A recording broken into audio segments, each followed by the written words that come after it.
Hello les amis, j'espère que vous me voyez bien, j'espère que vous m'entendez bien et surtout j'espère que vous allez bien. Aujourd'hui on va parler de limites. Quel est ton rapport à tes limites? Sache que certaines limites sont nécessaires, d'autres sont inutiles, voire carrément dangereuses. Il y a par exemple les limites pour te faire respecter.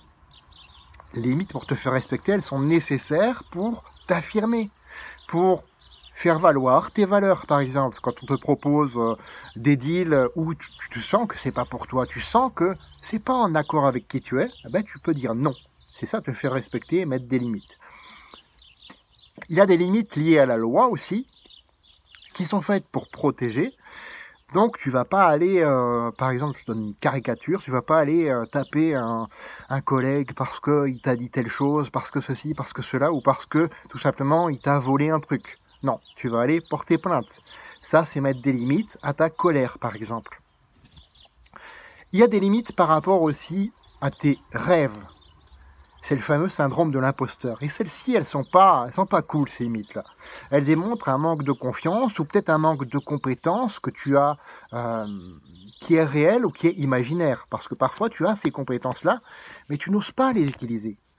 Parfois, c'est peut-être une limite physique, où tu te dis, ah, aujourd'hui, je fais 1m78, je pèse 60 kg, je ne me verrai jamais soulever plus de 100 kg au développé couché. Tu peux te dire ça. Et au début, c'est une limite physique. Tu vas y aller progressivement. Tu vas commencer à faire quelques petits exercices, quelques pompes. Tu vas commencer à prendre la masse musculaire. Tu vas commencer à progresser. Et là, tu vas prendre de la confiance petit à petit. Et puis, tu vas arriver, tu vas te dire, ah ben mais non, il y a quelques années, il y a 7 ans, je faisais telle taille pour tel poids-là. Et je soulevais à peine 50 kg développé couché. Maintenant, j'arrive à soulever 100 kg développé couché parce que j'ai fait ceci ou cela. Voilà. Certaines limites sont mathématiques, donc elles sont réelles dans le sens pragmatique du terme, tout simplement. D'autres sont simplement une vue de l'esprit. Et c'est ça que tu dois comprendre. Vraiment, ça ne doit pas t'empêcher, au contraire, ça ne doit pas t'empêcher de réaliser ce qui est important pour toi, tes aspirations, mais au contraire, ça doit être un tremplin pour toi. Ça doit être un tremplin pour essayer de passer au-dessus de ces limites quand c'est possible, ou au contraire, quand c'est trop pour toi, te dire, bah, tiens, je me fixe une limite ici, par rapport à mes valeurs, je ne vais pas faire ça, donc ça peut être pour toi vraiment ce tremplin-là.